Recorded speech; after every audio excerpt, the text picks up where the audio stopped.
দর্শক, ফিলিস্তিন ইস্যুতে আরও কথা বলতে আমাদের সাথে অনলাইনে যুক্ত আছেন আন্তর্জাতিক সম্পর্ক বিশ্লেষক অধ্যাপক শাহাবানাম। প্রফেসর শাহাবানাম, আপনাকে স্বাগত এবং ধন্যবাদ আমাদের সাথে যুক্ত হবার জন্য। যে ব্যাপারটি আপনার কাছে জানতে চাচ্ছিলাম যে ফিলিস্তিন ইস্যুটি ঠিক এখন কোন পর্যায়ে আছে এবং আমরা কি আমাদের জীবদ্দশায় স্বাধীন ফিলিস্তিন দেখে যেতে পারবো না? ধন্যবাদ।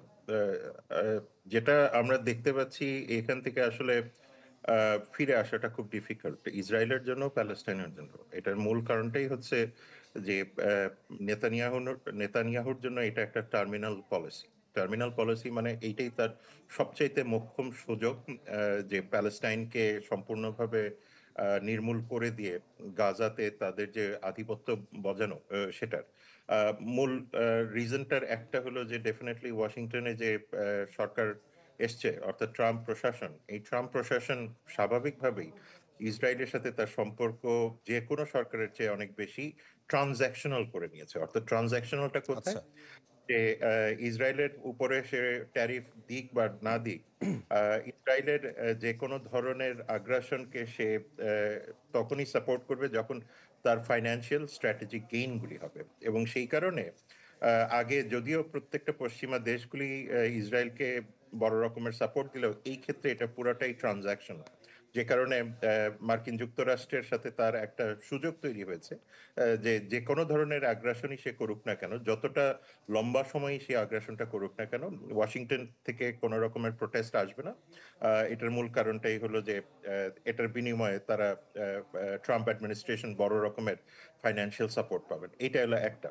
আচ্ছা। দ্বিতীয় যে গুরুত্বপূর্ণ বিষয়টা, তার জন্য মোক্ষম সুযোগ, যে পৃথিবীতে এখন সবচেয়ে বড় রকমের পরিবর্তন এসছে ইউরোপের সাথে মার্কিন যুক্তরাষ্ট্রের সম্পর্কের টানাপোড়েন এবং মার্কিন যুক্তরাষ্ট্রের সাথে চীনের টানাপোড়েন। সুতরাং সেটাও তার জন্য একটা বড় স্কোপ। এই কারণে যে ইউরোপও চাবে না ইসরায়েলের কাছ থেকে বেরিয়ে আসতে। নিশ্চিন্তে খান স্বাস্থ্যকর অল টাইম পান।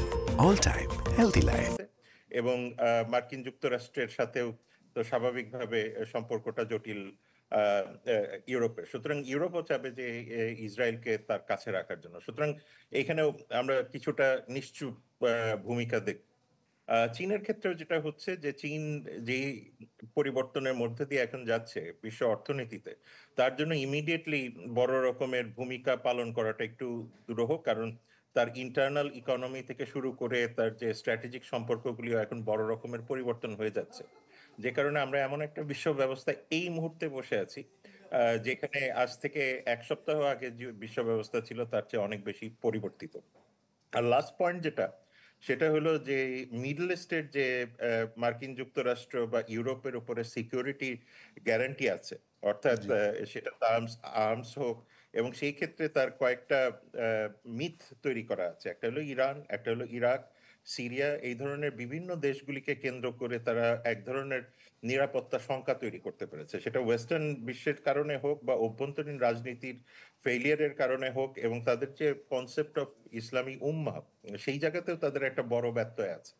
সুতরাং এই দেশগুলিতে যে মনার্কি আছে বা এই দেশগুলিতে যে ধরনের সরকার ব্যবস্থা আছে এবং নিরাপত্তা ঘাটতি আছে, সেই জায়গা থেকেও যে তাদের মার্কিন যুক্তরাষ্ট্রের উপরে বড় রকমের খবরদারি করার ক্ষমতা আছে সেটাও আচ্ছা। নাই। সুতরাং এই এই কয়টা পয়েন্টের ভিতরে এই মুহূর্তে নেতানিয়াহুর জন্য সবচেয়ে মোক্ষম সুযোগ যে এই ট্রাম্প অ্যাডমিনিস্ট্রেশনের সহায়তায়। কারণ আমরা তো জানি যে ট্রাম্প অ্যাডমিনিস্ট্রেশন বলেছে যে সেখানে একটা মানে রিসোর্ট টাইপের জায়গা তৈরি করে ফেলতে পারে, তো সেটারও আচ্ছা। তো একটা সাইকোলজিক্যাল ইম্প্যাক্ট আছে। প্রফেসর শাহাবানাম, আপনাকে অসংখ্য ধন্যবাদ আমাদের সাথে যুক্ত হবার জন্য। দর্শক, আমরা কথা বলছিলাম প্রফেসর শাহাবানামের সাথে এবং